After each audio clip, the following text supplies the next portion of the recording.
नमस्कार, शाम के 4 बजने वाले हैं। वक्त हो गया है फास्ट एंड फैक्ट्स का। फास्ट एंड फैक्ट्स में आपको दिखाएंगे दिन की हर बड़ी खबर पूरी रिसर्च के साथ। मैं हूं अदिति अवस्थी और मेरे साथ है रूबिका लियाकत। जमैका के एथलीट यूसेन बोल्ट पर बीजेपी सांसद उदित राज के एक ट्वीट को लेकर विवाद शुरू हो गया।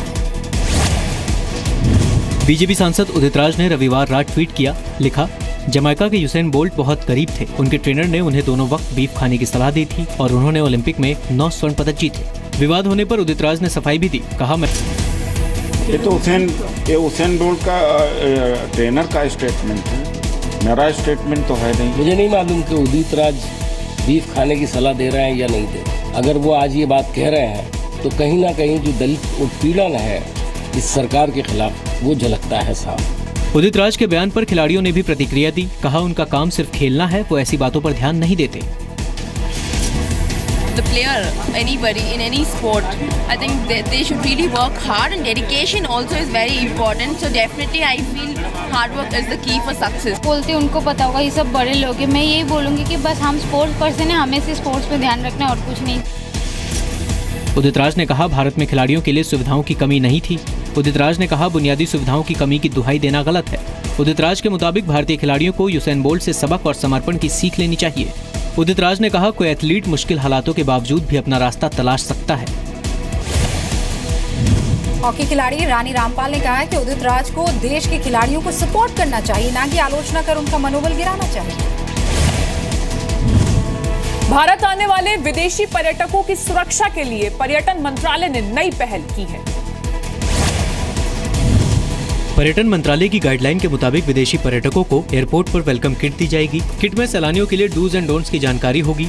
इसमें पर्यटकों के लिए सुरक्षा, खरीदारी और घूमने फिरने पर जानकारी दी जाएगी। किट में विदेशी पर्यटकों को भारतीय संस्कृति के मुताबिक पहनावे को लेकर जानकारी दी गई है। पर्यटकों को जब वो एयरपोर्ट पर आते हैं उनको एक वेलकम किट दी जा रही है। एक कार्ड है उसमें डूज एंड डोंट्स, क्या करें और क्या ना करें। जैसे छोटी छोटी बातें हमने बताया कि भाई आप छोटी जगहों पर रात के टाइम अकेले ना निकलें, स्कर्ट्स पे ना पहने। पहनावे को लेकर दी गई जानकारी को विपक्ष तूल देने की कोशिश में लग गया है। सामाजिक कार्यकर्ताओं के मुताबिक पर्यटकों को भी स्थानीय जगहों की परंपराओं का ख्याल रखना चाहिए। भद्दापूर्ण मजाक है कि इस तरह का बयान आना टूरिज्म मिनिस्टर का कि आप स्कर्ट न पहने, आप महिलाओं के कपड़ों पे कोई पाबंदी नहीं लगा सकते। जिस जगह पे हम लोग जाते हैं तो इस चीज़ का डेकोरम मेंटेन करने की भी एक जिम्मेदारी हमारी सबकी रहती है। कांग्रेस के हमले के बाद केंद्रीय मंत्री महेश शर्मा ने गाइडलाइन को लेकर फिर अपना पक्ष रखा। मेरी बेटियां हैं, मैं भी बेटियों का पिता हूं। मेरी बेटी स्कर्ट भी पहनती है, मेरी बेटी पैंट भी पहनती है और सलवार भी पहनती है, तो मैंने ऐसा नहीं कहा। लेकिन जो एडवाइजरी के विषय में मुझसे ये सवाल पूछा गया वो धार्मिक स्थलों के लिए। कई देशों में महिलाओं के लिए धार्मिक स्थलों पर जाते वक्त पहनावे को लेकर गाइडलाइंस जारी की गई हैं। सऊदी अरब में महिला सैलानियों को सार्वजनिक जगहों पर अबाया पहनना जरूरी है। संयुक्त अरब अमीरात में मस्जिद जाते वक्त महिलाओं को बाल, बदन और टांग ढकना जरूरी है। इजराइल में भी धार्मिक जगहों पर जाने के लिए ड्रेस कोड तय है। इजराइल में धार्मिक जगहों पर महिलाओं को लॉन्ग स्कर्ट या पैंट पहनने की सलाह दी गई है। फ्रांस में 2010 में बुर्के पर पाबंदी लगा दी गई थी। वहां नियम के मुताबिक सार्वजनिक जगहों पर महिलाएं चेहरा नहीं ढक सकती। दिल्ली में छेड़खानी का विरोध करने पर एक लड़की को घर में घुसकर जिंदा जलाकर मारने की कोशिश की गई है। वारदात दिल्ली के भलसवा डेरी इलाके के मुकुंदपुर में हुई। आरोप है कि 20 साल की लड़की से अभिषेक नाम का आरोपी अक्सर छेड़छाड़ करता था। लड़की के भाई ने इसे लेकर अभिषेक को चेतावनी भी दी थी, जिससे नाराज होकर शनिवार रात अभिषेक अपने चाचा और कुछ दोस्तों के साथ लड़की के घर में घुसा और मिट्टी का तेल डालकर उसे जिंदा जला दिया।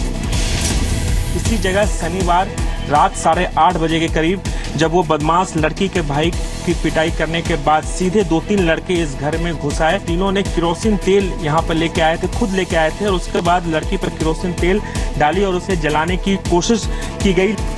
आरोप है कि अभिषेक और उसके साथियों ने लड़की के परिवार वालों से मारपीट भी की। लड़की 95% जल चुकी है और उसकी हालत गंभीर बनी है। पुलिस ने 3 आरोपियों को गिरफ्तार किया है।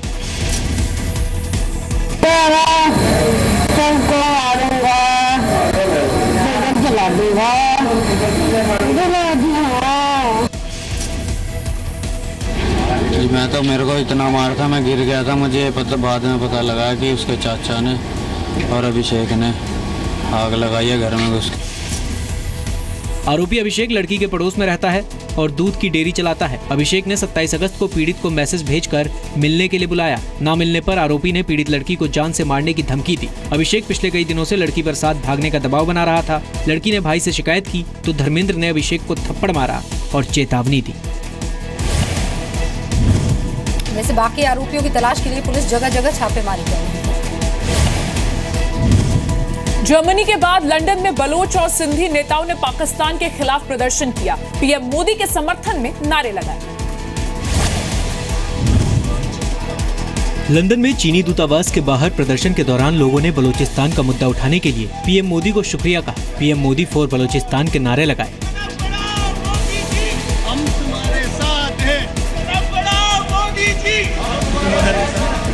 Modi for PM Modi for PM Modi for. प्रदर्शनकारियों ने बलूचिस्तान में पाकिस्तान और चीन की साझेदारी से बन रहे इकोनॉमिक कॉरिडोर का विरोध किया।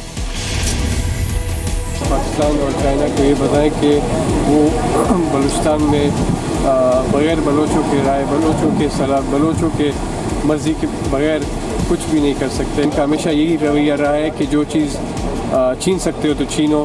Prime minister Narendra Modi should ask the Chinese that what exactly do they mean by the word intervene? What is the meaning of this threat? People of Balochistan and Sindh have stated that their lives have gone miserable. There's been a huge displacement of the people without any rehabilitation efforts.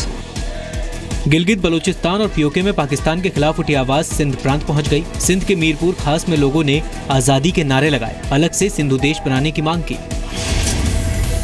पाक सरकार ने बलूचिस्तान में चीन के साथ economic corridor पर एक समझौता किया है। समझौते के जरिए पाकिस्तान चीन को बलूचिस्तान में करीब 2000 एकड़ जमीन देगा। चीन इकोनॉमिक कॉरिडोर में $49 बिलियन का निवेश करेगा। चीन ग्वादर पोर्ट बनाएगा। बलूचिस्तान प्राकृतिक संसाधनों से संपन्न है। यहाँ गैस और तेल के भंडार हैं।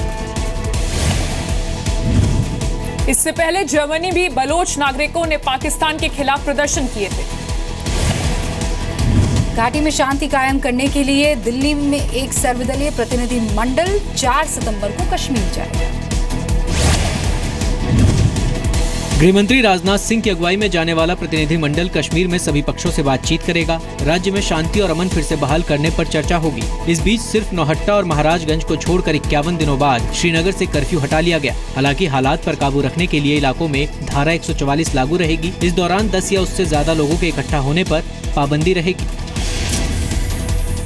वहाँ पर कैसे अमन अमान बहाल हो इसके लिए प्रधानमंत्री की तरफ से, राज्य सरकार की तरफ से, केंद्र सरकार की तरफ से पूरी पहल हो रही है। और प्रधानमंत्री की अपील पर जम्मू कश्मीर के नौजवानों को ध्यान देना चाहिए। उम्मीद यही की जानी चाहिए कि अमन शांति बरकरार हो, अमन शांति बहाल हो और एक रचनात्मक कदम है।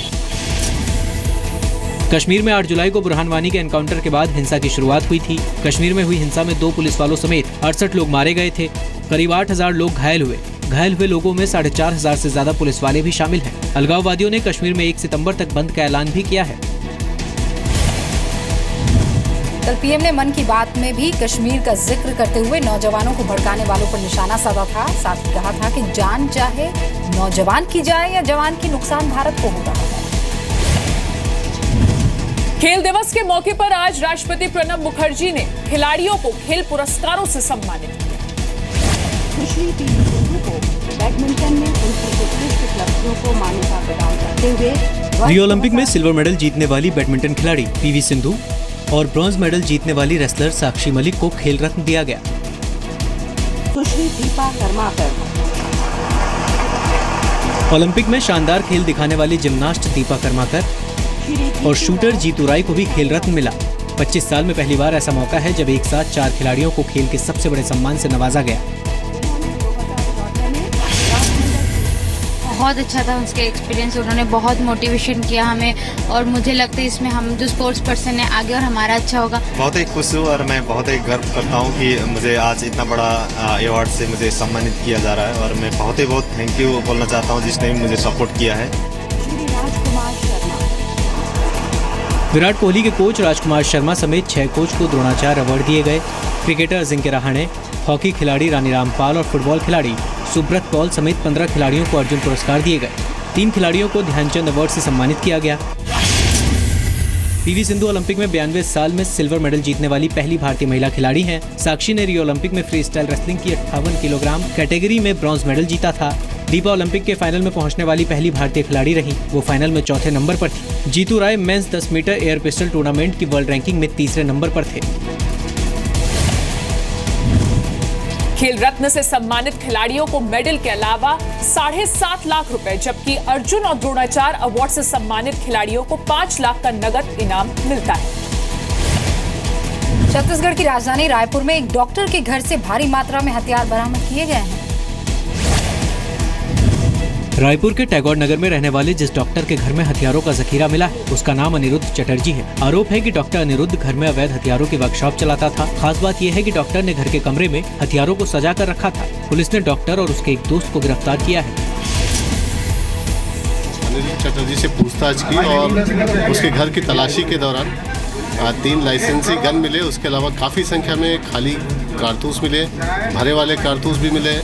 पुलिस ने टिकरापुर में फायरिंग करने वाले राजेश पटेल नाम के शख्स से पूछताछ के बाद डॉक्टर के घर पर छापा मारा। राजेश पटेल ने हथियार डॉक्टर अनिरुद्ध से मिलने की बात कही थी।